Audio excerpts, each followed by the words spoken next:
I think you put like 3 or 4 teaspoons of sugar. I'm like, really? That will only require me to do one more thing, and that's put more bourbon in this drink. I'm like, I don't know any other way to fix that. So, all right, you got to balance it out. Hey, everybody, welcome to Bros, Bibles, and Beer. This is Jeff. It's episode 224. Happy 2024. Zach, how's it going? Easily outraged is easily manipulated. I think you thought about that. Andy. I had an emotional connection with a spider monkey. That's what? Weird. Jeff?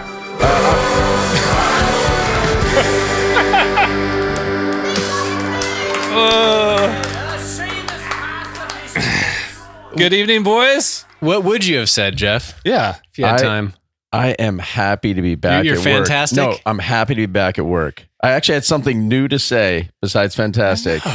And I got cut off. All right. The Lord wants me to say fantastic every time. So. Does she?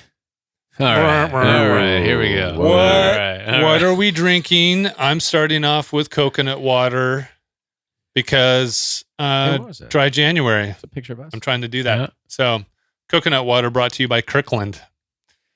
The gayest water That's of all.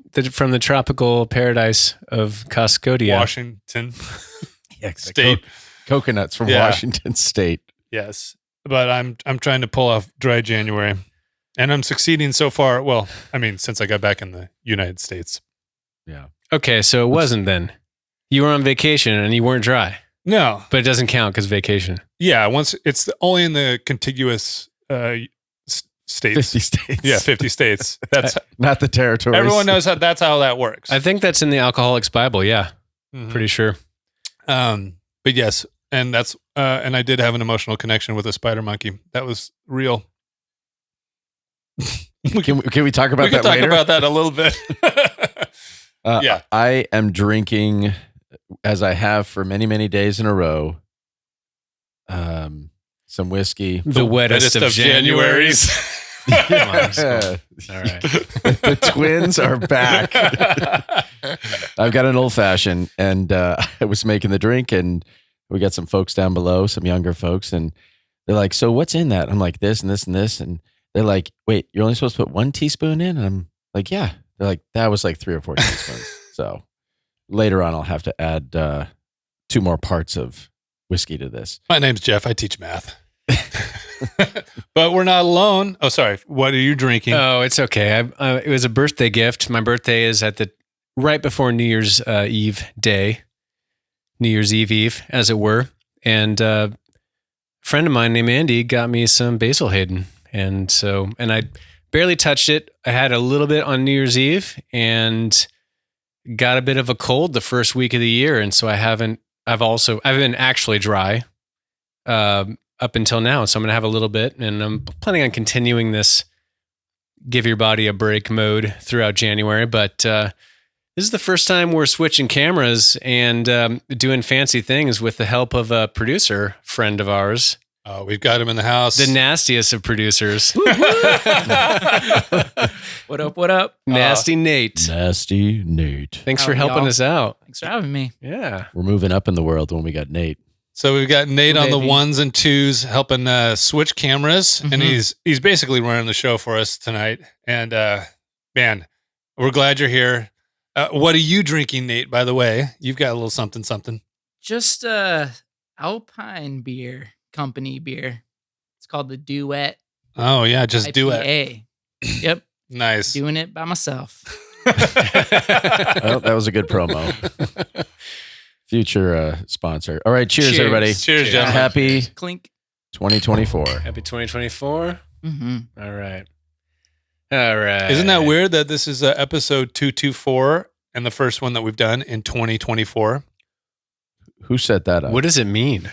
I don't know, man. I think the Cosmos set that up. Hey, Andy, Spider Monkey, go. Let's did. hear it. I had an emotional connection with a spider monkey in Costa Rica. His name was Jazz, and he'd been abused as a younger monkey. And so we're going up there and we're visiting this like monkey sanctuary. And I believe you, but it sounded like you just made all of that up. and he comes over across the cage as soon as he sees me, kind of checks in with the girls a little bit. and then comes straight over to me, sticks his face up into the cage. It's like this. He's looking at me, and he's got those human monkey eyes, like something else is going on. And the lady who was giving us the tour, she said, "Hey, if you do this, he'll respond, and this is kind of like an I love you thing. Go like that." So I was like, "Oh, okay." I go, and immediately he looks at me and he goes like that. Oh. And then I asked if we could come back at the end of the tour so I could go see him. He rushes over to me again, ignores the girls at this point, and he's just like locked in. And he and I are we're having a moment. And then as we leave, we're walking away, and he's following behind in the cage. It's huge. The cage is probably like 30 yards long. And he does this. Like he's pulling his hands up over his head, listening. He's like, ugh. And I'm like, what's going on? And our guide there goes, he's frustrated. He doesn't want you to leave. Oh. Either that or he wasn't ready to. Which one is that? That's not me. That sounds like me. Damn it. Do you have an alarm set? No, it's a phone. This is awesome. I hope all of this comes through. You know, it'll shut off when they don't care anymore. How about that airplane mode? Yeah. Well, Don't worry, we'll leave all that in. I'm curious. If everybody, if you're not watching Andy's story, I mean, everybody's in. We're just in tears. Just And you should Spider be. monkeys. Go Bros, Babbles, and Beer on YouTube. It's happening now. speaking of tears, Everything's coming together. Speaking of tears, my Steelers have done it. I was almost in tears. They made the playoffs. It was the most miraculous 3-game win streak to finish the season out. It was phenomenal. Thank you, Tennessee Titans fans, wherever you are, if there are any. But they beat the Jags, and the Steelers beat the Ravens, who that team just happens to be the best team in football. So the Steelers did it. They pulled off. I mean, beating it the was- Ravens twice. It was stars and scrubs, but they still beat them. Well, actually, the first time we beat him, it was everybody. The second time we beat him, it was just in the rain. Yeah, but still. I see you trying to knock me down. No, I agree. It's I'll root for remarkable. your Rams. I texted you. I'll it's root great. for your Rams. Hey, both of our teams were not supposed to be where they're at now, and so the season is a win. Right, as we far were as I'm supposed concerned. we were supposed to be 12-5, but we decided to lose to two terrible teams. I think we were supposed to be 6-24. you which guys is keep really saying bad. You keep saying we like you're on the team. Yeah, Hey, I have my jersey on right here. I have an unhealthy connection to the Rams. We didn't do It's not shit. good. Except win fantasy football. That's the real we involved. Actually, it's just Matt Baum. If we're being honest. Here's to you, Matt Baum. Here's to you, Matt Baum. Thanks for bringing home the win for the two of us. All right. What do you guys win? Like an all-paid vacation to Zach's?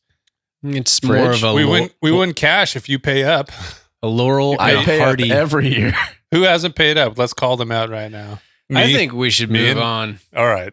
I think we should move on to greater pastures like 2024. I mean, what could possibly go wrong in 2024? I don't know. Is this one of those Are you setting us up? 2024? I'm trying. 2023 is telling us how bad things were, and 2024 says, hold my beer. Maybe it depends on what you expect. There is something called the expectation effect. Do you realize that this is the year in November that I will be 52 and a gym teacher? Oh, This is the year. That's Yeah. awesome. So there's going to be some amazing things happening in November. That's an old Of school 2024. podcast Easter egg is what that is. Yes. We haven't played that song in a long time. No, we haven't. Well, Andy, Yeah. you had a little question for us to consider, to ponder as we head into 2024. Oh, yeah. What do you want to What's- rehash that? What's one thing you want to carry into 2024, and what's one thing you want to leave behind? Is that the one you're talking about? Yes. Yeah. So, what do you want to do? Did you have anything in mind when you asked that question, or was that just Yeah. pod fodder? It can't just be, I mean, you're doing dry January. Yeah. That's a good habit. It's a good excuse to just kind of reestablish a healthy relationship with something like alcohol. But you're not an alcoholic who's quitting, and that's your new 2024. What is something? No, I'm an alcoholic personally- who's maintaining. That's right. You want to maintain enough health so that you can enjoy your favorite vice. Okay, so what I would like to leave behind is my relationship with stress and anxiety. I'm happy to leave that behind in 2023. Bringing into 2024, and I hadn't thought as deeply about that one. More of like the new replacement things that I've been doing. By the way, I think of stress and anxiety as like I'm leaving that behind, and it's like the turtle in the hare. Like here I go, and then it just slowly catches back up with me. Oh, Here he comes. don't worry, I'll be there for you. You're gonna get tired, About May, I'll catch up with you. and when you are, I'll be here. Maybe I'll be April here. around tax time, I'll catch up with you. I don't have a quick answer for the other one. I'll think about it a little bit. What about you guys? Jeff? Sure. I'm leaving my fat behind in 2023, but it came with me. 2024, I am Tortoise fat. Yeah. Just wrinkly tortoise fat. That's disgusting.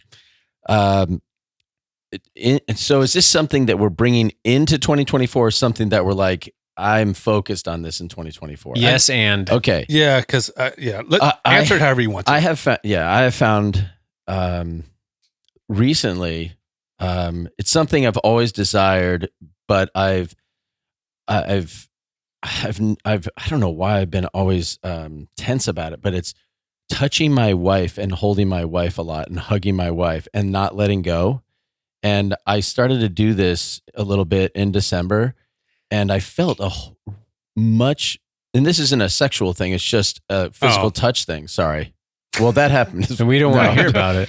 But moving forward, like into this year, my goal is to hold on to my wife. Wait, so point of clarification. So you're talking about you didn't hold on to her enough? There wasn't enough like physical embraces, little cuddles, things to show that you care? I noticed that I just started to do this recently, and we really haven't done this a lot, or we might hug or but it might be a kiss, at the end of the night. Hey, good night. I love you.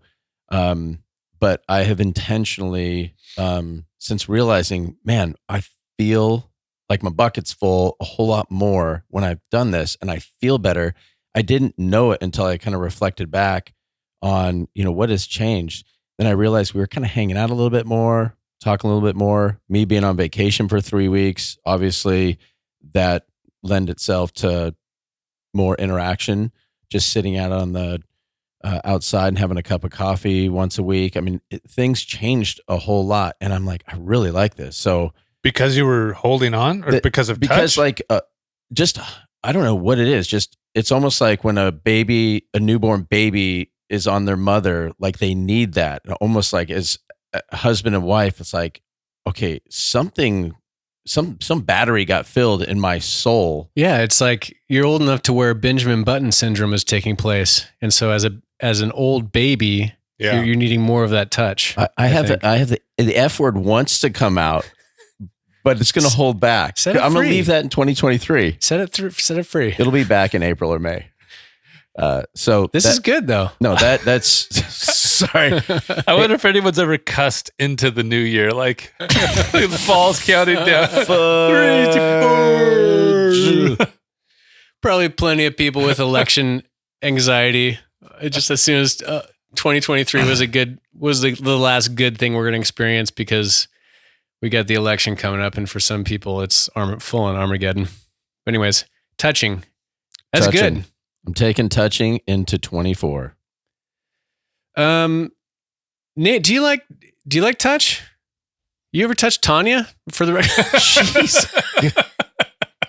Oh, brother. Hugs, dude. Where'd your mind go? Gross. No, but seriously though, That is good. I heard somebody in a podcast, I don't remember. Jeff is physical touch is one of his love languages, apparently. Mine too, by the way. Yeah. And it's not, I mean, making some sweet love counts, but it's more often just the random, like walking by, a little shoulder squeeze as she's going to somewhere else in the house. Like little things like that are just like bucket fillers where it's like, oh, Shoulder squeeze. yeah, shoulder could be almost anything. Yeah, anything could be a shoulder. Yeah. But remembering, hey, you wake up, it's so easy when you have kids, as all of us do, and everybody's in activities, you seriously end up at the end of the night and it's like, well, it's good to see you right now and good night, kind of a thing. That can happen. Good night, roommate. And so, and if you're not careful, it's like, oh my gosh, are we? It can be the business of just doing family. And Andy's mentioned it a couple times, and I agree. Like, oh, I think we're a little bit in roommate mode. And we need to break this cycle. So whether it's like waking up and just a little bit of cuddling before you like start the onslaught of chaos that is, even in the best situations, life, it can be chaotic in a good way. But I like that, Jeffrey.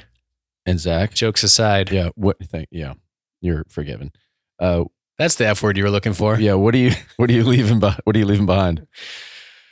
Oh man, something I've improved on greatly, but still have far to go. Is I care way too much what people think, and sometimes that's a superpower, and oftentimes it's a fault because it can kind of control me. And so, learning to not identify with, okay, if I say this opinion or hold this opinion or belief, and then somebody else, whether it's what somebody thinks of me or if it's somebody voicing an opinion or a belief or a thought that's wildly different from my own, if I get like viscerally offended and worked up, even if it's just internally and it's not, I don't lash out or anything, as I rarely do, you'll almost never know when I hate you, audience. If I happen to hate you, you'll never know. It's all inside. It's when you someone else makes a point and you respond with, maybe. That's when I know. Maybe with super tight lips. Yep. Maybe. Fuming on the inside. But embracing something I'm trying to teach my daughters. You're more than your emotions. You're more than what you believe or what you think, your opinions, because those things can shift. Like your identity should go above and beyond that. And I've made a lot of strides, and that's especially hard being somebody who tries to be voraciously nonpartisan in a world that seems to be increasingly partisan.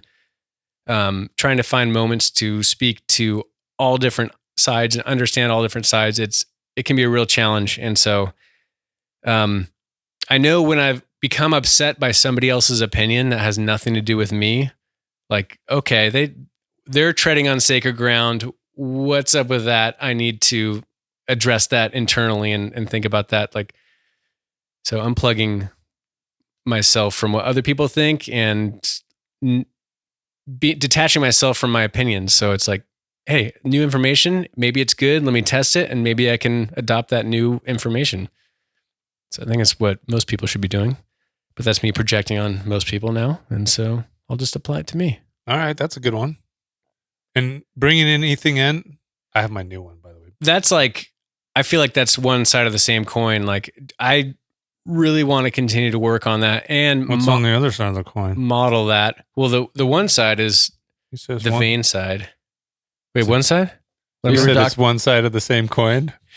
Yeah. What? Oh, the other side of the same coin. You were Dr. Jekyll, Mr. What's Hyde. on the other side? Is improving on that, letting go of the negative side of that and building upon those strengths is the other side of the coin. Oh, two sides of the same coin. Yes. Is that how it goes? Yeah. Well, isn't that special? Well, that would have been easier. Why didn't I just say that? Why did you just say it that way? God damn it! I did it again! Because that's just your opinion. All right. Thanks, Andy. You're welcome. You're welcome for messing up your own thing. The things that I have been doing, though, in the last 2 days, I'm on day number 2 of running 4 miles a day in the morning. And I hate running and I hate waking up early, and I'm doing both of those things. And I'm listening to audiobooks while I'm doing it. And it's been great. And I'm waiting for the other shoe to drop now, where I'm going to wake up and just be like, no. Today was almost one of those moments like your brain tries to kill you. It's like, you could just sleep in a little bit more. Oh, yeah. Especially when it's like, oh, hear that?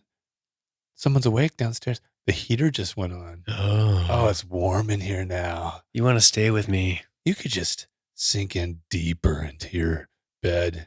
Do you know this big pillow can go deeper? It's about day 5 or 6. You cross over. It's kind of like the second win, like a runner's high type thing. If you can get past day 5 or 6, with maybe a couple days a break or whatever in between.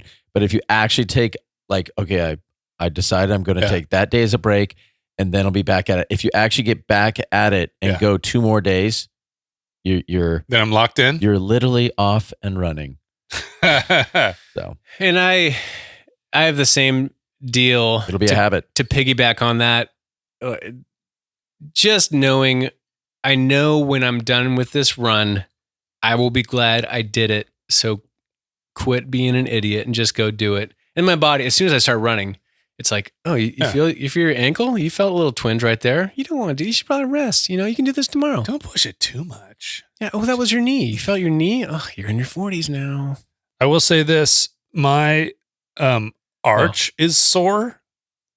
That's a new one for me. Get better shoes.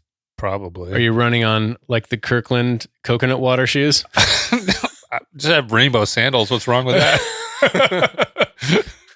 That's coconutty. No, they're like Adidas trail shoes. I don't know. You guys, you can find this all in Luke chapter 4. Yeah. Okay. All of it. All right. Well, I have been listening to, though, can you guess?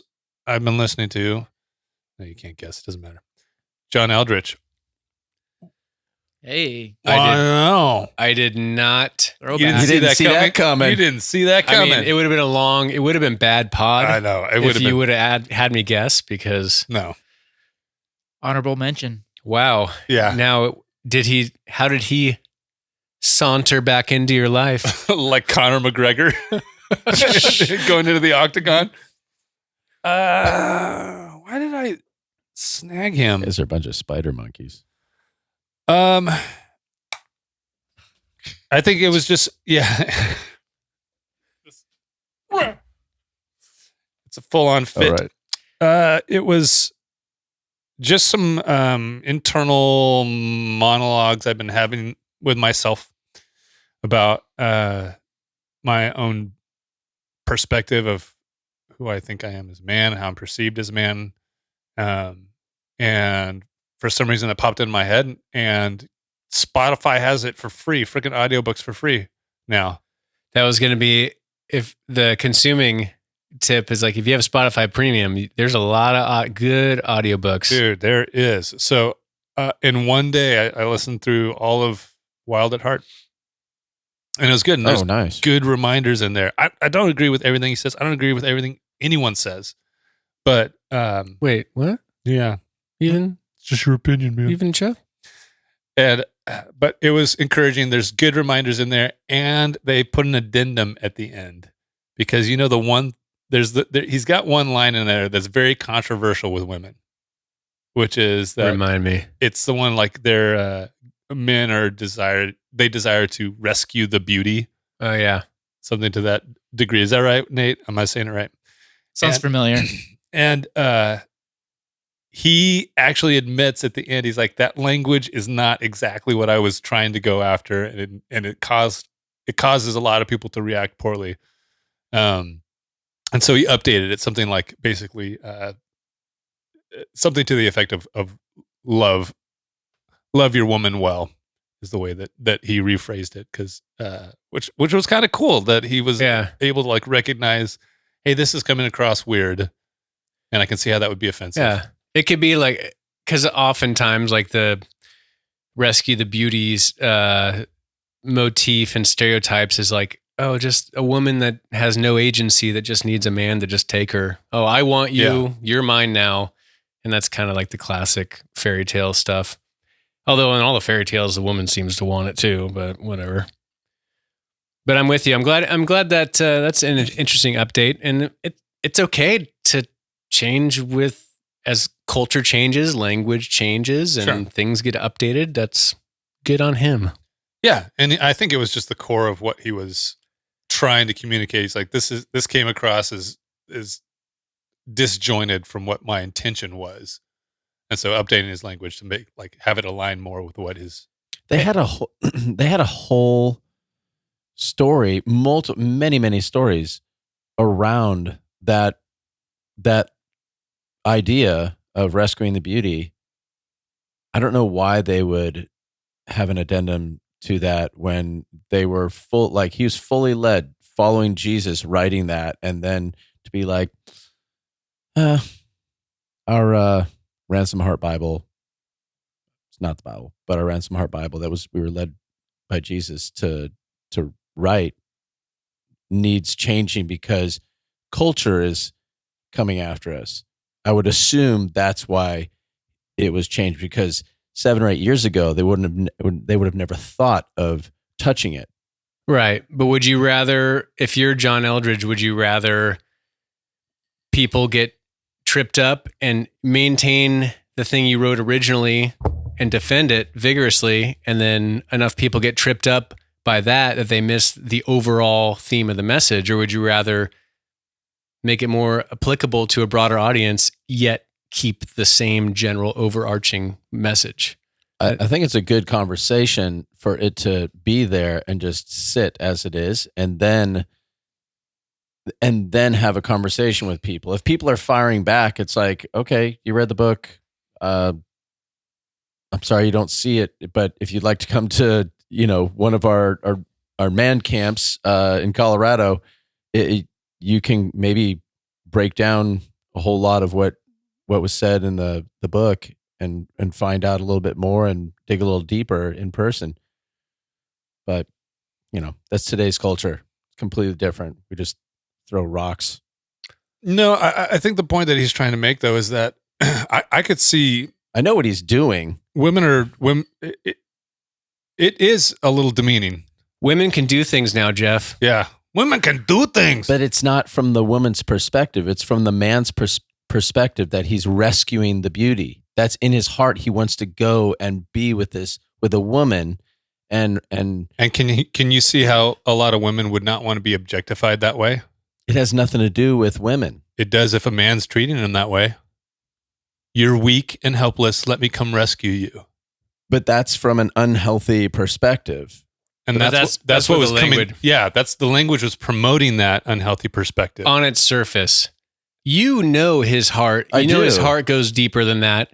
But on its surface, it's very kind of trite and objectifying. And that was his intention. He was saying okay, people are getting tripped up on the way that got phrased. And that didn't represent what I was actually talking about in the rest of this chapter and the rest of this point. Let me update that phrase so that it matches everything else. There's a disconnect between that phrase and the rest of what I'm trying to say here. Does that make sense? Yeah, I just think if that's the language, it became more bland or not bland.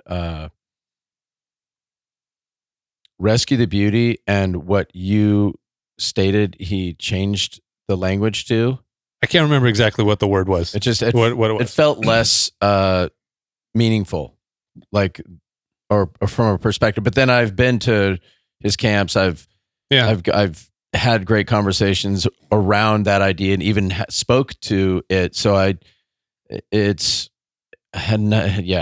if he needed to clarify that, he never had to clarify it 8-10 years ago, but he has to clarify it today because everybody, doesn't want to have anything that they feel offended by, or they're just angry people. I guess that's my thing of why people are having to change. Would Tanya tell you that she needs you to rescue her? It has nothing to do with her, though. Well, it has to. She's your beauty, is she not? Yeah. Right, but it's my desire to come after her. And so how you treat her has nothing to do with her. It fundamentally has to do with her. There's no way it can't. Yeah, She's but half of the equation. these are two parts. One's kind of an overarching thought or brand of men and women and marriage and leadership and quite honestly, we need a whole lot of men in this world to actually figure out how they do need to rescue the female side of this world, because we're dying because we're being pushed around to the point where we got to change words and feelings, and because we keep getting backed up, and it's the rescue is not the rescue is comes from the other side of women going, we don't have enough men in this world. And I think that's part of it. There's not a lot of men that look at women and think, oh, I need to go after her, like she's worthy. And whether you see rescue as like a objectifying, I don't see it as objectifying women. If you're saying, I want to rescue the beauty, it's really, there's something in their heart that you're rescuing, and it's something that they need. They need the other side of the world, the male side, to come in and be the man that they're meant to be. To love them well. All the above, all the things that would go with that idea. That's kind of the umbrella, the overarching theme. And then there's a ton of stuff. Love well, lead well. And he also talked about pursuing as being a big part of it too. To Absolutely. Pursue after them. So it's a huge thing. that was, I think, again, his point was the way that got phrased didn't represent the rest of the concept and the rest of the topic well. And too many people were getting hung up on that. And he's like, well, I care more about all of the meat of the topic itself rather than what the title is that I put up front. Let me fix the title to match the rest of what I'm talking about, so that it's not that I didn't get the sense that he was like bowing down and going, hey, I'm crumbling under the pressure of people saying they didn't like the way that sounded. It was like, hey, this feels like it's in conflict. It's not well representing what you're talking about here. And when you say rescue the beauty, it implies helplessness.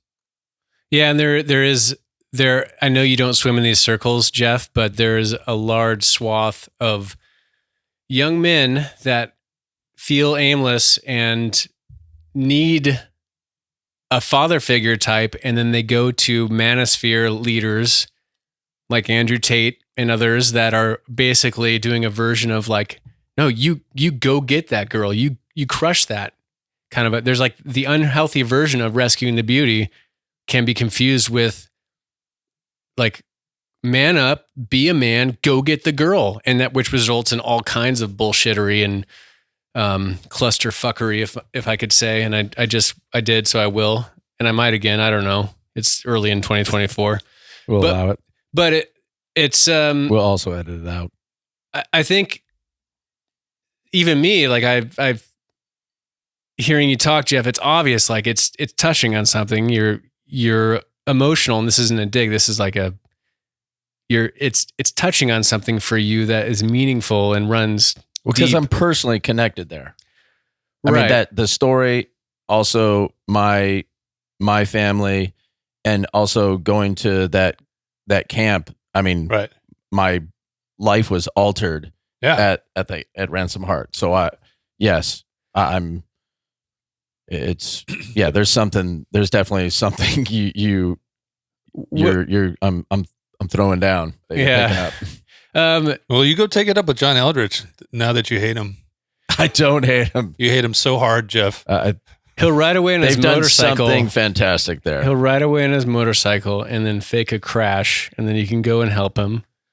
They've done an 11 out of 10 with Ransom Heart. I mean, they've changed lives and the trajectory of many men and their families, and so And then yeah, still it's are. sensitive. Yeah, totally. And Yeah. I get that. I probably need to do my own digging instead of telling them to flip flop back the other way. And you haven't listened to the new addendum. It might be phrased in a way that you're more on board with. The idea of like being a man worthy of respect from your wife popped into my mind. Like the language of like, for my own personal relationship, it's less like Lisa needs me, and it's more like how do I be a respectful human that is worthy of respect? And I think it goes in both directions. And so it's this partnership where there's different roles, and each relationship. A respectful man, not a respectful human. You're a man, a respectful man towards a woman or whomever you come in contact with, because your manhood is a huge thing.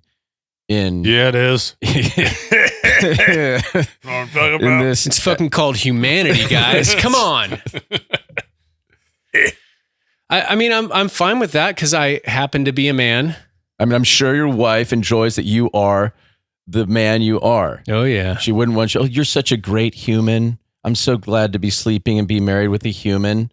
She's like, she'd be like, I'm damn happy that you're a great man and you lead well and you're a great father and a great husband, and that is a huge thing that we're missing in this freaking world.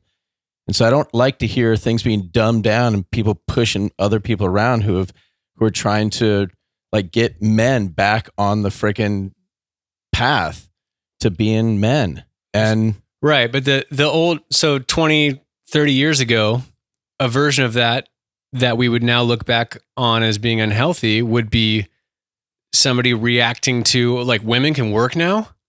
Like, what the fuck? Get back in that, get in the kitchen, like be the woman you're meant to be. I will be the man I'm meant to be. But as well, frankly, it's like birth control comes in, the ability for women to control whether they have kids or not played a huge role in them being able to go out and work and get a job and have a career. All those things like felt like a lot of encroachments into traditional families that now we've all adapted to. Tanya works part-time. She's at home a lot of the time, and she's an excellent mother.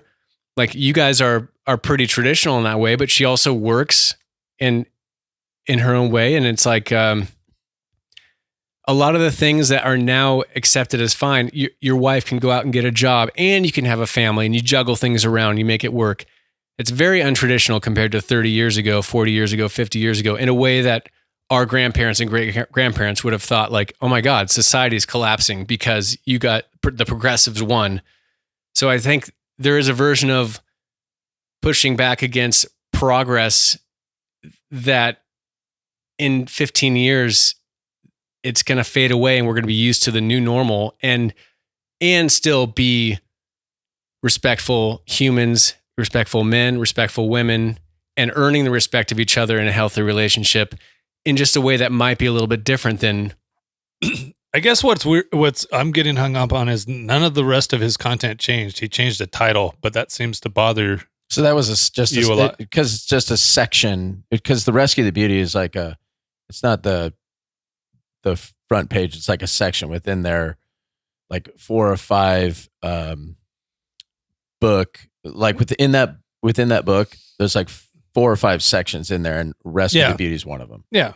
So he added an addendum at the end of that, or at the end of the whole book. It was just like a dialogue. He's like, hey, this is an audiobook, so we have the ability to kind of add some extra information. And by the way, we're kind of referring to this differently now, but it literally just all the rest of the content stayed the same. He's like, we just renamed this section. That's all.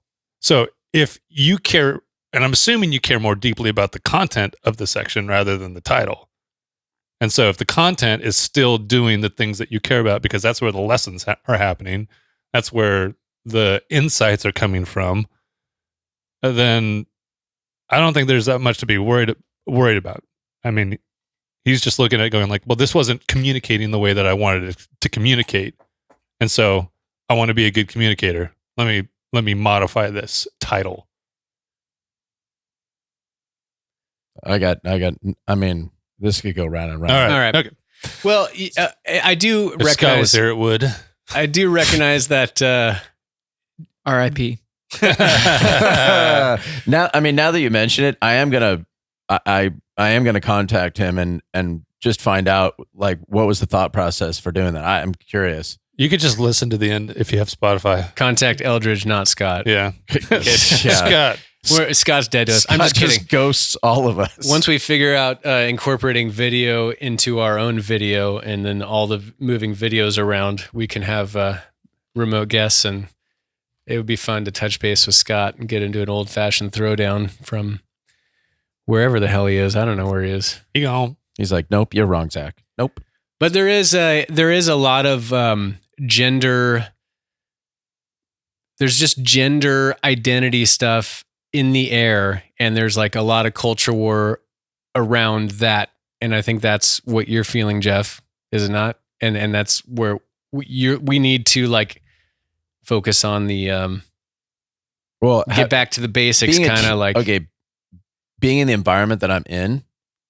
I'm seeing. I see a whole lot more than most people, and that's in the California public school system in California. As a teacher, being down at the elementary level, even though it's sixth grade, the stuff that gets pushed down and putting tampon dispensary boxes in the boys' bathroom. I'm like, you guys can take a mallet to that, because like, what are we doing? What are we trying to teach people except to like, let's just, if you always give a kid an option to have candy every day, they're going to have candy every day. It's not good for them, but hey, that's what seems to be happening. It's just like, keep exposing everybody to everything and get kids at their most malleable time to just start turning in a different direction and totally just screw them up for a good chunk of time, possibly their entire lives.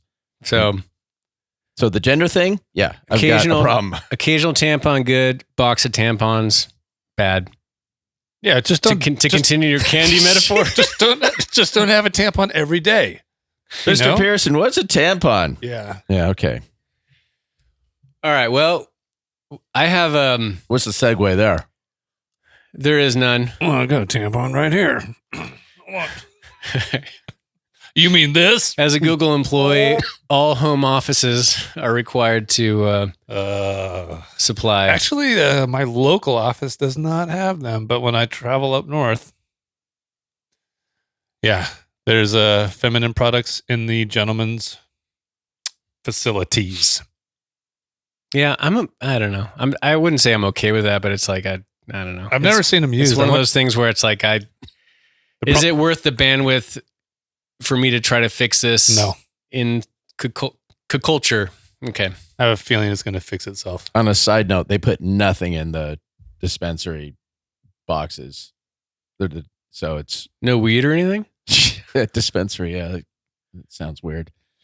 Oh, they're just boxes that are empty in the bathrooms? It says there's a civil code on there that got passed in California. It says must be up in at least one boy's bathroom and must be like filled at all times. How long? It's never been filled. How long until one of those boys takes a dump in that thing?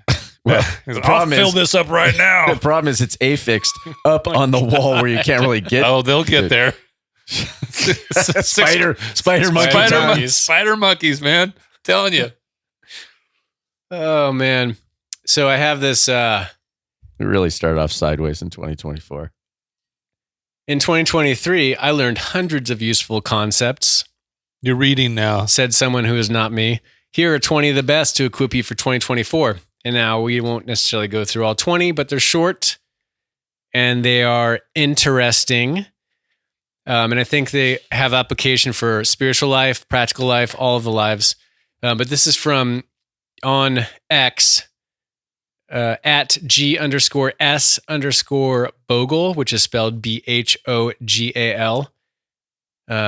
Gwinder. I think it looks like Gerwinder, but I've heard people say Gwinder. Gerwinder. Do you have one you want to jump to, Jeff, that you remember? I think it was 14 or 15. Okay. I don't remember why. Rothbard's law, the KISS principle. Yeah, this. Rothbard's law. If a talent comes naturally to somebody, they assume it's nothing special and instead try to improve at what seems difficult to them. As a result, people often specialize in things they're bad at.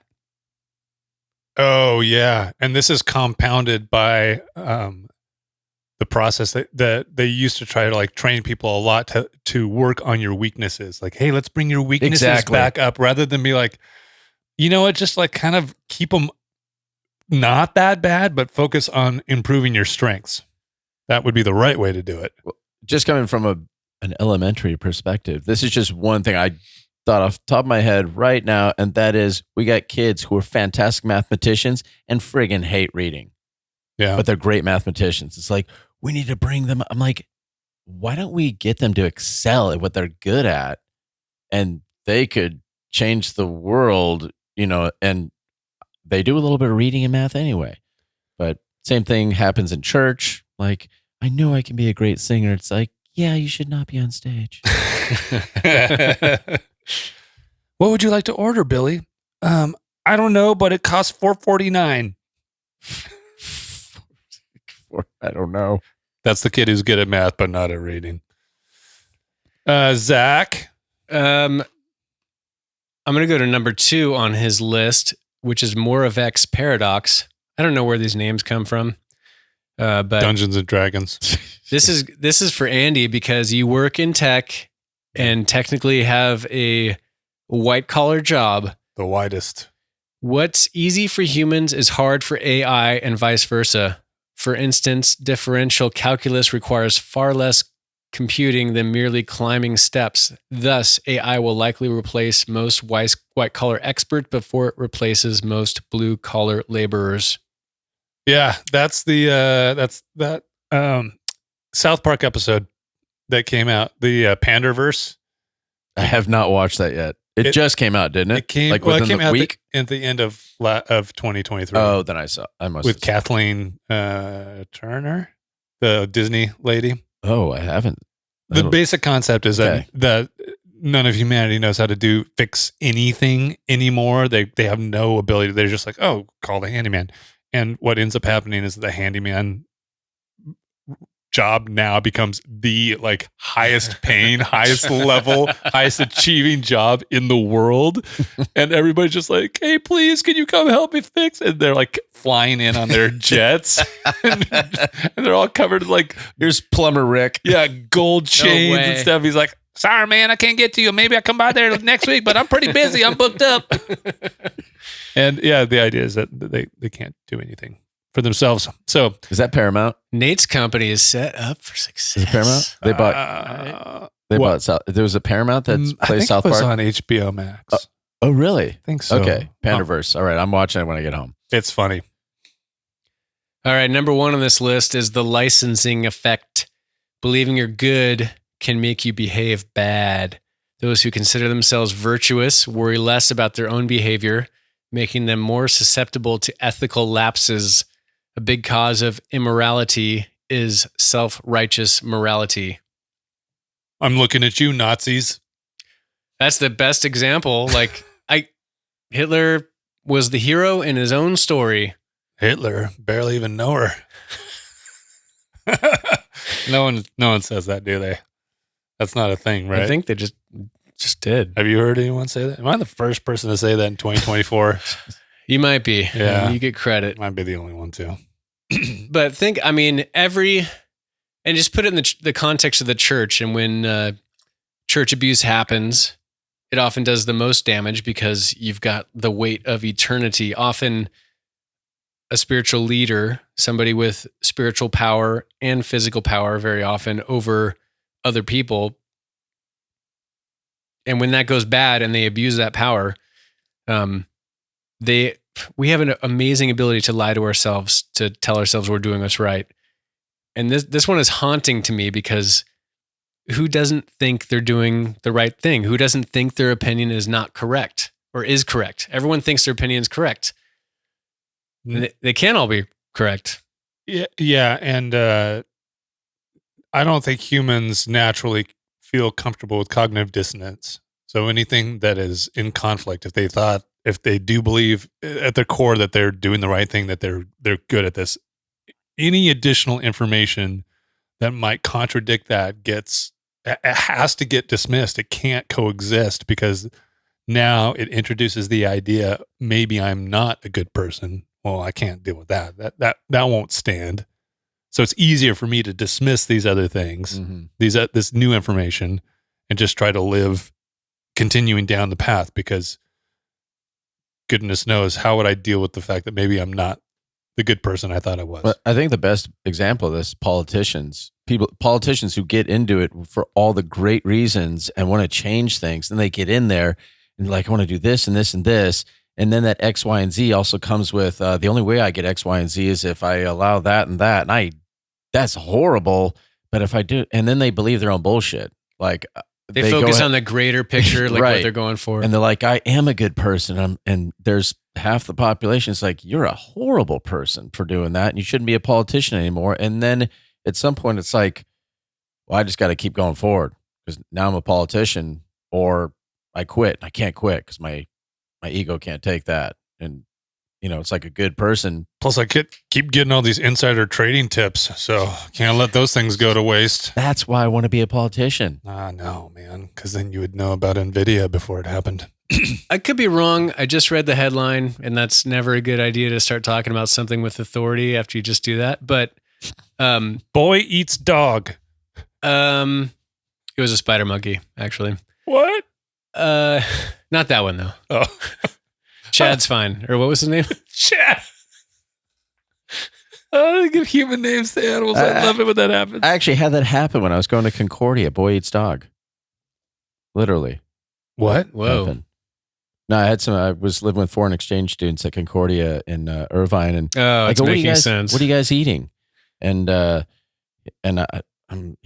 he's like, no, don't tell him. And he's like, roof. And his buddy's like, no, it's not that kind of dog. And until this day, I still am like, what other kind of dog is there? Well, if they removed its voice box, it couldn't bark. It's not that kind of dog. It's not a pet. It's just a dog. It's a different kind of dog. Don't worry. Oh, okay. That's cool. American can't handle it. Don't tell him. Gosh. You had the accent there. I did not do the accent on purpose. I was tempted. Boop, boop. That's fun. One more. Let me read this one, Yeah. and then I'll let Andy scroll through it because this one piggybacks with what we were just talking about, or at 1A, 1B maybe. When you combine believing you're right, and then you go with number 3 on his list, Tarswell's razor. Emotion causes bias, but it also causes motivation. As such, we're most likely to act when our judgment can be trusted the least. Solution: don't trust thoughts you have while emotional. Instead, pause and wait for the feeling to pass before acting. But man, everybody only figures that out after the fact. Yeah. So I mean, ready, shoot, aim. But a good example is our friend of the show, many time guest and sometime future guest, Art Greco. What I'm noticing from good conversations with him, when we're just hanging out and talking and there's like maybe a deep conversation, the opinions can be hot. He just waits. Yeah. He's just sitting there waiting. And like, all I want to do is like, oh, I have a good thought about this. I need to say it now. And so like, as Jeff's talking or whoever's talking, I'm just like, Are you? Yeah, I have something inside. I'm just waiting for you to my turn finish. to like, yeah. And so you wait and then he just waits and waits and waits. And eventually he says his piece, but his piece might have been made better by just listening to people. Like maybe he had what he was going to say about the idea. Just hearing but everybody's as he's thoughts hearing first. people talk, it might refine his thought process while he's waiting. Slow to speak, man, which is also biblical. The Bible is in this podcast. And there we go. Wait, I want to get in here. What I think is I need to have. Are you done talking yet? Can I talk now that you're done talking? Oh man, we've had some good ones of those. I mean, those are fun too. Like when the conversation is going, it's popping, it's, there's a time for that. But man, you feel like you need to do something the most when you're emotional because it's a fight or flight thing from our way distant past. There's like this memory imprinted on us to like, oh, don't think, run, because that noise you heard over there, it's time to go or you're dead. And so I think that's a little bit of the amygdala getting activated where it's like you feel like I'm activated. I need to say this thing now. Whereas you're not going to die. Just sit on it. I've been thinking about that lately, and I wonder, I don't know how you would be able to measure this, but I do wonder if people tend to monologue more. That's one thing. Like, and then the other, which is why it can lead someone to be going like, okay, Those that wait. it's like, okay, stop. Now you're done. Okay, now I can say my thing. And then the other part that I wonder is if people have been trained by social media or at least online interactions in general to be able to have zero hesitation to be able to get their words out instantly. And now that expectation is bleeding into our daily lives, like That's our a good point. offline lives. That's good. That's Yeah. number 17, Facebook's law. No. I just scrolled through one that stuck out to me, I thought was interesting. And I'll connect it to the second John Eldridge book that I'm listening to. Oh my gosh. It's called Resilient. That book is about, he actually wrote it a year and a half after into the pandemic. And he's kind of deconstructing what went in and what the effect was on people of being in that situation. And kind of what he described was that society has been funneled into making life as easy as possible. Don't make me think. Fewer clicks if possible. And so this is this reminded me of this KISS principle here, which is the design of everything is gradually being stripped down because simple is easy and safe. The less there is, to offend or justify. But rampant minimalism comes at a cost. Our cultures are losing their uniqueness and identity. And it felt like a different flavor of that to me, which is if everything gets stripped down to minimalism, then intricate beauty is just lost. If you can even think about from a music perspective, like 200 years ago, it was classical music, complex, rich, deep, versus Justin Bieber's baby, baby, baby, oh baby, baby, baby, baby, baby, oh baby.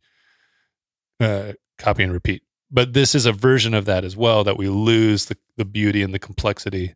And so I do like that one, and I miss some of that. Enter strip malls. I like the. I agree. And There's pictures to go with that. Yeah, and I did dig into those a little bit. There was two doorbells, and one was just plain as plain can be, like something you'd see on a cheap apartment, and the other was intricate details, brass maybe, and there's a person who created that. There's a story behind it. There's these, we're losing the stories that make us family and culture and friends. It just becomes bland, and we're all Walmarted to death in this world. Yeah, simplifying everything to death so that it's no longer interesting, nerfing the world effectively, and then us not actually ever having to work deeply and hard to like do anything. Did you say nerfing? Yeah, nerfing. Like a Nerf ball? Yeah, making it soft, making something soft and safe. Yeah, I loved playing with the Nerf Stripping ball as a kid. the who didn't? But if you nerf all the things, it's wild though. Like, this doesn't relate exactly, but when it comes to art, like this picture, there's like architecture, like skyscrapers now just like straight up, and sometimes there's like cool designs at the top, but like old architecture and like old cities that just have a culture, or even old cities in America. Like if you go to mostly on the East Coast, it's like cities have like a heart and a culture to them. Like architecture has a culture and a feel. Like Laguna Niguel. Right. Walking through Boston is like on the cobblestone. It's phenomenal history where that path takes you. It's magnificent. You have stories that it's like, this is the beginnings of America. Here on the West Coast, it's just like, knock that building down, put something else up. And just dial it up to 11, go over to Europe to a lot of places, and that's where you see the wild stuff. Like the artwork or the paintings, like on the ceilings of chapels, just It's beautiful. It's beautiful. And also it told stories because some of that art comes from a time where they were good at math, but they couldn't read. Most people couldn't read. Yes. That's what I'm going for. Really good at math. Good callback. Good Yeah. callback. It's wild how good we were at math when you think of like some of like the crazy archaeology that gets uncovered, that they have the stars dialed in. Like they knew they could anticipate and calculate the constellations and whatnot. I feel like the pyramids are getting a lot of hype lately. Yeah, oh yeah. Because they're so Pointy. They're so How'd they get the stones on the top? You missed the point. I think I hit it. I got the I point. sat right on that. Yeah. Anyway, that's all I gotta say about that. Okay. They are getting a lot of love. But I think start reboot. Start that sentence over again. It probably applies to one of these, but archaeologists are kind of notorious. Like in any hard science is less so, but soft science is definitely Hardest of sciences. where if something is established, if there's like an orthodoxy and somebody comes in like, hey, I have a theory that might upset that apple cart, everyone's like, get out, GTFO. burn them. Yeah, there's like, even today, like the archaeologists, like there's some wild theories that human society might have gone back earlier than establishment thinks, and that there was some cataclysm that reset things. And I don't know if that's true or not, and I don't know that you can prove it necessarily, but I think there's data to support the theories of it. And it's fascinating to see like anything that pushes the envelope, if it's established and people's jobs are on the line, especially the people that discovered it, they're like, nope, no chance. And it just takes a lot of time and pressure to change over time. I think you speaking in acronyms there is a perfect example of how we're just going right down to that. We're just losing words, and it's just gonna, at some point, we're just gonna be like, bah, like a caveman. Oh yeah, that's And that'll be that. Like, what did you- Idiocracy, the movie, Yes. which is all coming true. It was. Unfortunately, in America, it is.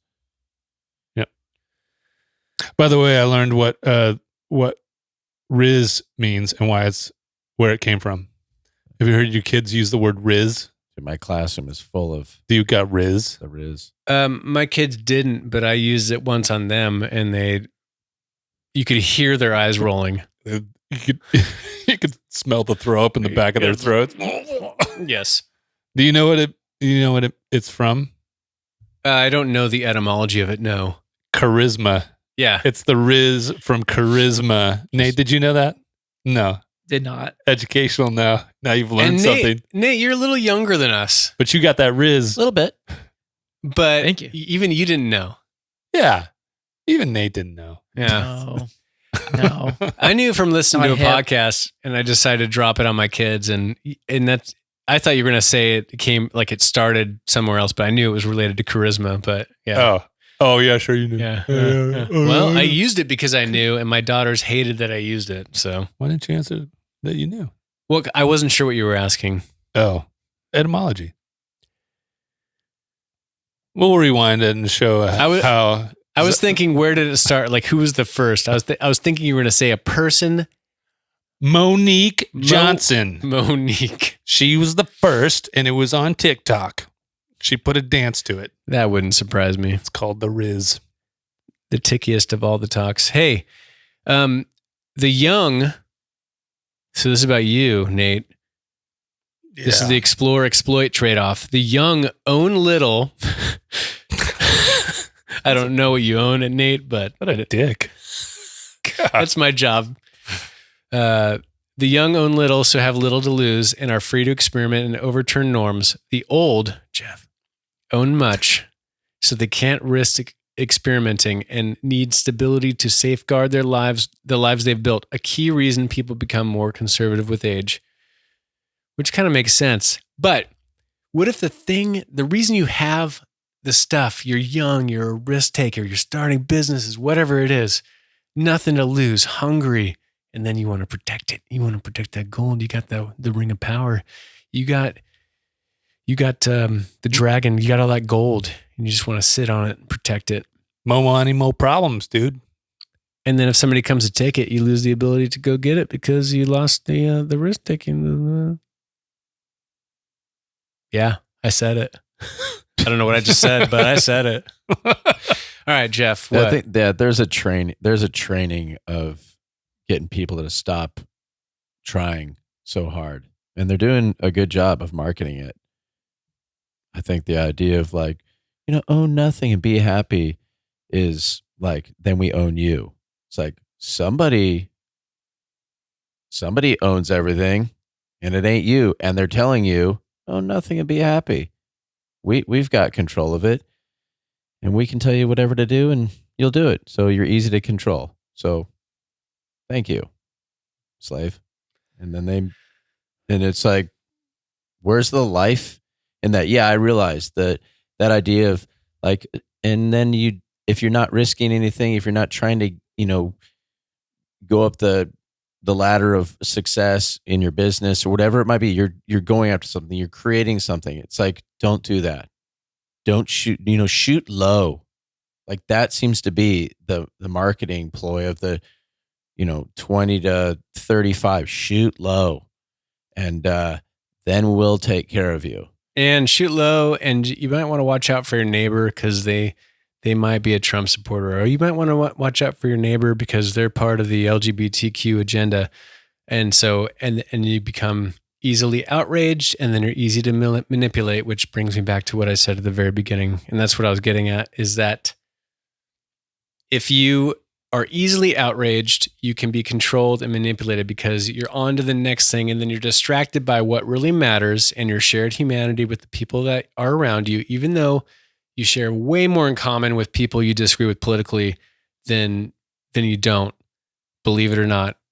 And they're a person that thinks they're the hero in their story, or they think they're right, just like you think you're right. So I don't know, get to know, like, we have way more power if we unite with our neighbors, the average person, and see how we can foster community and love and health versus being online, being triggered, being controlled by here's the next thing you need to have a strong opinion on. Here's the next thing you need to have a strong opinion on, even though you know nothing about that. Hey, put a flag on your profile and then shit on anybody that has that other flag. Rinse and repeat. Good distraction. You call me a flag.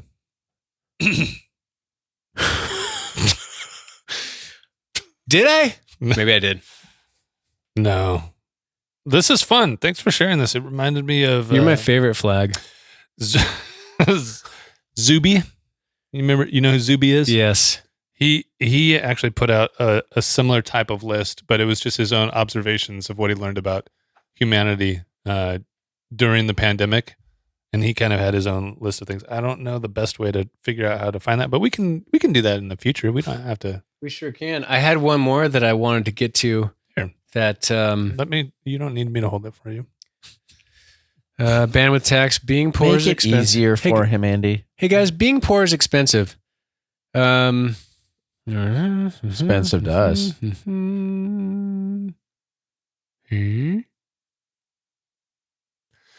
Ooh. Number 5. Enthymeme. Enthyme. ENTHY meme. I'll allow it. The best propagandists convince people of a lie not by stating the lie directly, but by making statements that tacitly assume the lie as a premise. A mistruth deduced in one's own mind is much harder to guard against than one that enters fully formed from elsewhere. So pick your cult leader, or I think I'm going to mention a couple names here, like Sam Smith, Kinnison. Sam Kinison. Samsonite. Who's the Sam Harris? I did this last time. I said Sam Smith. He's a singer and also a brewer. Samuel Smith. Nope, Sam Adams. Sam Bankman-Fried. But Sam Harris, noted atheist, and he's politically left. We'll just say left, maybe some libertarian leanings, whatever. But he's a very logical person if you listen to him. I think he's a neuroscientist. But regardless, very thoughtful. And if you listen to him and don't think very hard, you'll think everything he says is correct because he's very logical. He sounds smart.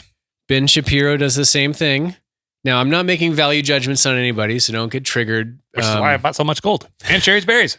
Sherry's Berries. What do you think about my new Yamaka? I just love that you actually, once again, like, okay, so everybody, don't be offended. I'm saying things, but they're not really like. This podcast is brought to you by Patriot Gold. Now, if we are selling gold in 10 years, we've been captured by one segment of the audience and it's blown up in a way. But we'll be old, and that's why we're going to be buying gold. Ben Shapiro, that rhymes. Ben Shapiro, super logical. Jordan Peterson, really thoughtful. All these people, if you're listening and they sound 100% correct, it's because you're assuming the premise they're jumping off from is totally correct. Now, if you change the premise, or if you were to show that the premise is faulty, and oftentimes they are, that's when the logic doesn't make sense. So now I'm giving them the benefit of the doubt. Those people are doing what they think is right, obviously, and they're trying to make the world a better place in their own way.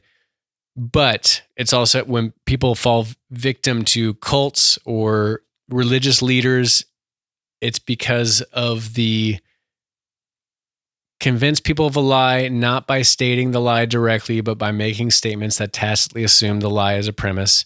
And that happens naturally for, I think those intellectuals, they're not doing it on purpose. I think it can be a tactic, but just think about the premise they're stating and see if you can't steel man the other side of that and see it poke holes in that. And that can kind of, it's a good way to like, hey, I believe, especially if you believe everything one of them is saying, that's when you got to be like, okay, there's got to be a different side to this argument. Not that they're all wrong, but I don't know. It definitely shows up in trying to characterize the other side. So like claims like clinging to their guns and religion is a good example of that. Like, well, you can't point to any one specific example, but once they've planted that seed and that becomes like the assumed premise, then all of a sudden any of the other subsequent statements or whatever that are allusions have already had that idea planted in the listener's mind, so that now they're viewing all of these other things as like, well, yeah, that's the thing. This group of people clings to their guns and religion. What other bad things are about them? Because we know now that they're bad people. But I didn't come out and say you're bad people. Didn't say that directly, right? Correct. Yeah, there's a lot of confidence talking. It's like the people that you mentioned talk with great confidence. It's clear. Yeah. And that actually just persuades people to just go brain dead and believe everything that comes out of their mouth. Have you ever had one of those moments where you said a statement more confidently than you personally believed, and then like had to walk it back a little bit later? I specifically remember like talking to someone at work, and whatever the conversation was, it didn't matter. I like just said something. He's like, "Oh, well, he goes, so that's for sure. That's how it goes." And I go, "Oh, I don't know." And he goes, "Oh, you don't know?" And I was like, "No, I don't know." He goes, "Oh, you just Right. You seemed really confident when you said that. I said, "Oh, no, man, I have no idea what's going on there. I'm just talking." I'm sure I've done that. I promise I've done that. That one speaks to me the most because I've just, I don't know. There's so many things that I thought were 100% true that, like, even if some of them I still kind of hold to, I see some of the other sides or some of the other arguments, and like I recognize that, like, hey, there might be something else going on. But when I held them as 100% true, that's when I was like so angry if I came across anybody that had a different take.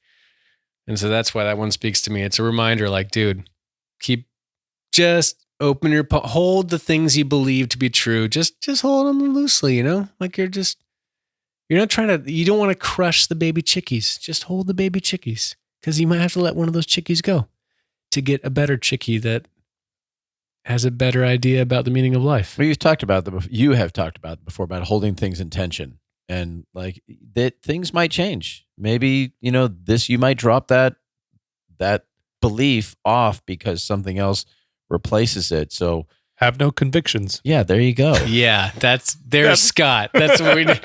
Oh, so sin doesn't, there's no sin. Nothing matters. Believe in whatever you want to. You're a rubber ball bouncing around the room, a Nerf ball, you're with your Nerf convictions. It could be anything they want to be. Squish them together. The new title is Annihilation. I just straw man Scott, and Scott, I want to apologize. I love you, man, and it's not always true. This is a tree falls in the forest situation right now. I know he's not. He's not listening. And if you hear it, Scott, you can email us at brobabbeer. Maybe we should start shifting over. Actually, did you check? Do we have any feedback? I haven't. Well, I never checked. I didn't check for some of the feedback. We did get a comment on the Instagram from I will say a friend of a show, former guest, maybe future guest, the Reverend Sarah Heath. Nice. Oh my! Reacted goodness. to one of the reels on the one regarding the beautiful, beautiful man, Father Mike. His name was Mike, right? Sure. Yeah, Just Father the Mike. jaw that cuts light well. I mean, perfect. Is she still looking for a boyfriend? She said, she's like, I may have a clergy calendar Yes. or something like I that. love it. But let's. Do you think they call him like Father and then the month? Like, oh, have you seen Father June? Oh my God. by the month? I'm more of a Father July kind of guy. Girl. I like an autumn. And I realized you were That's not a talking month. about the Catholic pastor calendar. I threw up a little in my mouth. Yeah. That was me saying, I like a September, October, November. You know? all of them. Yeah. I mean, it's solid. Just the whole, the leaves are changing and Forgive them, Father. the light They know what they cascades do. off of their face differently. Wait, which Wait, father's what? forgiving me? January. Start the year off fresh. Ew, gross. Oh, so before we get to what are we consuming, Jeff, you mentioned before when I was talking about I mentioned those names of people that are super smart, but Will you touch me again? Okay, that's enough. You feel they do. You said something that triggered me that I meant to say is like, they talk in absolutes generally. Absolutes, there's not a lot of gray area, because if you're in the gray area, which this podcast operates in a lot, you don't grow. And so maybe that's what we need to do is like, you're either in or you're out. 100%. No gray, all black or white. Yeah. Ne'er the twain shall meet. Nothing can be in tension. We got to be one side or the other. And with full confidence. 100%. Get to drink. Yeah. All right. Okay. Nice. All out of coconut water. How you doing, Nate? Do you need another beer? How you doing? Oh, What's yeah. your beer? Chilling. Yeah? Chilling. All right. You got any thoughts about anything that you've heard so far? You got some thoughts about anything, Nate? Just anything. Loving it. All right. Should we, let's flip to what are you consuming? I think we should. Let's do that. All right. You're first. Okay. Well, I got my annual cold, and it typically is when I take a week off, generally over Christmas or New Year's, depending on when those days fall. And this year, my vacation week went perfectly. And then as the calendar turned over, got my cold, had to go back to work. There's no sick days in my job. And so I got sick. And so as such, I've been consuming, while I'm laid up on the couch after work, some video games in a way that I got a 4K TV. Oh, you're about to consume one of my cough drops. Dude, this is gross. Nate, can we get a shot of this? Look at this thing. It says Fisherman's Friend. Yeah. That's nasty. I'll put a hook in that. Oh, it smells like it's Bait. fish. Ugh, It might be bait. masturbate. Those are lifesavers. Is that an order or is that a suggestion or Definitely statement. editing that just a statement? 2 times. Oh, he put one in his mouth. Oh, it's mentholyptus. So I was sick and coming off of it, I got a new 4K TV. It is a beast. And so I went back and played some video games that I haven't played in years, Halo Infinite, Red Dead Redemption 2, just to behold all the glory. the variable rate refresh and all of the fancy technology that makes your video games pop. And that was fun. That was fun. It still is fun. I try to play video games here and there and also be a halfway decent husband and father. So In any scale that you want to choose, how much better is it than what you had before? I had a solid setup before and This is solider. yeah, it's the new 10, I guess. Like I'm sure I didn't get the top of the line 4K TV. No, compared to what you had before, though. It's a pop. It's a good pop. I don't know. Okay, so compared to now, You heard it, folks. What one pop. one pop, pop, pop. Did it get a pop? It got one pop from Zach. So if what I have now is a 10, let's just say this is the new baseline and I love it. What I had before was a 6.5. This is so gross. Oh, God, dude. How do you put this in your mouth? It does say original extra strong.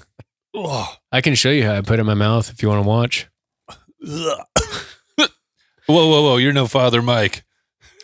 And I did watch a movie on Netflix. The last name is, who's the Schitt's Creek guy? There's a father and son in that.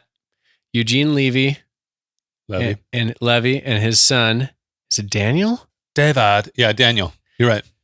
He directed a movie called Good Grief, which he also stars in. Dude, David. And I thought it was a sweet story.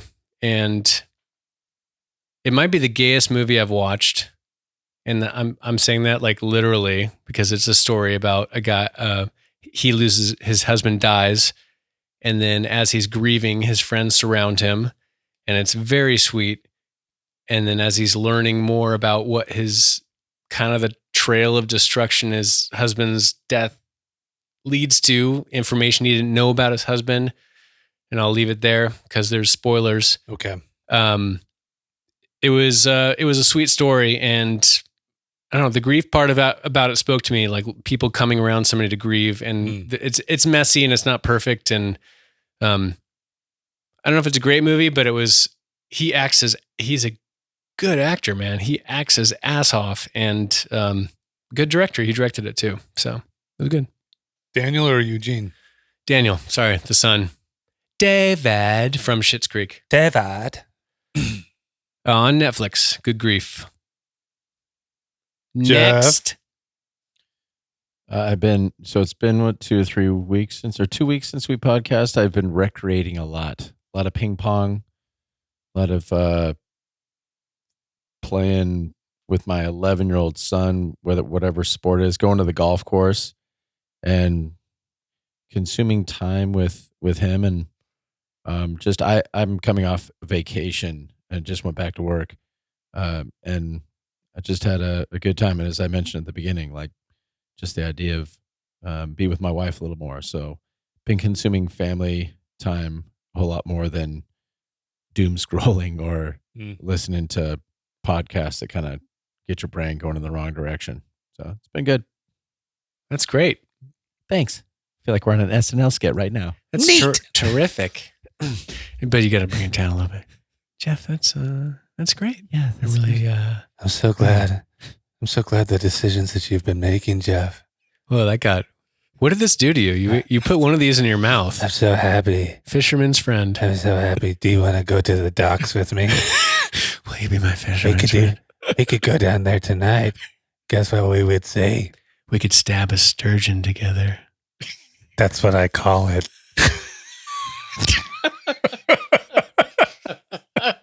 Nate's just stone faced over there. He's just like, how long is this gonna last?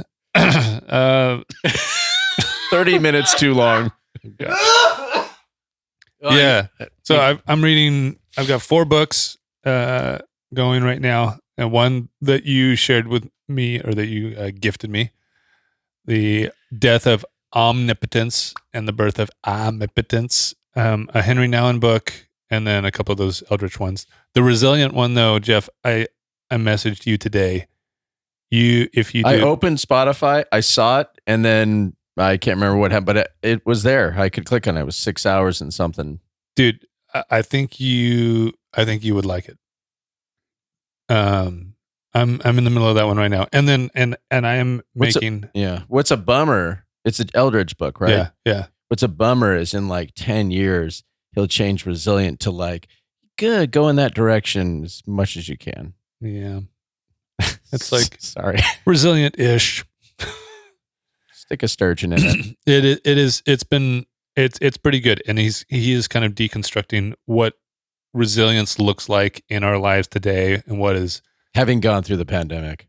And he's referencing that a lot, but he does take a chance to zoom out a bit, which is good. And he just talks about where our source of resilience needs to come from, and how God really sets up a system where we should be asking and depending on Him for resilience, versus, hey, this is just a pull myself up by my bootstraps. If I work hard enough, I can do this and just make myself be okay. And he described this concept of the reserves as well, that like the pandemic like tapped all our reserves beyond just like getting tired. I know I felt that. It was a good way I identified with that concept. And I'll just end with this little piece. He gives this short story about where he was talking about checking in with his different folks on his staff. And he said he had about 20 people on his staff. And he said, on average, everyone, he's like, hey, how are you doing? Scale of the percentage of where your wellness is at. And they all kind of said they landed about 30%. They're like, yeah, we're about 30%. And he goes, where are your reserves at? And he said they all said about 15%, maybe. Yeah. And his point was that is manifesting in the church today by people quitting the church and just leaving and being like, the reserves are gone. I'm tired and nothing's filling me back up. So I'm done. So you're right. That one is good. And I'm in the middle of that. And then running. And dude, 2 things I do not like. I don't like waking up early, and I don't like running. And I'm doing both of those things. And I'm going to do it as long as I can. And I also got a gym membership, and I'm not drinking, and I'm trying to just feel better and do better, because we're going to Brian Head, and I need to be able to like last. Yeah. And Mammoth, and I'm going to need to be able to last. Was that a goat? Was that a goat there, Zach? Yeah, my goat agrees. And by the way, it just started dumping in Utah. Fantastic. And there's more coming. Yes. It's going to be a fun time. Yeah, you're going to need those. Those legs and that core. Abs. Yeah, that core. Yeah. But the gym membership I got as an excuse to go hang out with my daughter too. Nice. Yeah. Excellent. That's the trick. Did you pull something up before we go? I was just scrolling Zuby to see if I could see. He just has, I'm sure he's got a list. He tweets this was a lot. Old. Yeah, this is old. I don't even know how you would be able to look it up, but he had a list of this was a long time ago. Anyway, listener, thank you for hanging out with us. Thanks for sticking around for so long. We love it. And one of the things that really helps this podcast grow is when you rate, review, and share it with a friend. All of those things really, they pump the algorithm. They're able to make this podcast get in front of a lot more people. So that means a lot to us if you can do that. And then additionally, if you need to reach out to us, you can hit us up on all the socials. At Bros Bibles Beer. Just started TikTok, guys. What? We're on TikTok. Oh. And we literally just started, 0 followers. But Bros Bibles Beer on there, Instagram, Twitter, Facebook, wherever you like. Check us out, Bros Bibles Beer on YouTube. Bros Bibles and Beer on YouTube. And do it. So like those videos and whatnot. Spotify, that's video as well. You can like us or you can rate us 1 to 5 stars on Spotify. Apple Podcasts is still where you can leave us a physical review. And I think you can still leave us a voicemail at anchor.fm/bbbpod. So get on that. And we appreciate the people. We appreciate it. I appreciate you guys. Thanks. I appreciate Nate. Yeah, thanks. Producer Nate showing up tonight. Love it, dude. Thanks, brother. I especially appreciate your mustache. Yeah. You got a solid mustache. Oh my gosh. I'm serious. We're going to let's take a picture after this, all of us together. If I could wear a mustache like you, I might do it. He's the happiest police officer on the planet. But if I put a mustache on like that, I might get arrested just because, like, got some Father Mike vibes going on. I fumbled that one. Yeah. Dang it. No, his face is so trusting. I mean, Father June vibes. There you go. All right. Well, Happy New Year's. Happy New Year's. Yeah. Happy New Year's, boys. What else? Is that it? That's it. I think we're out of here. Grace. Peace and cheers. Cheers.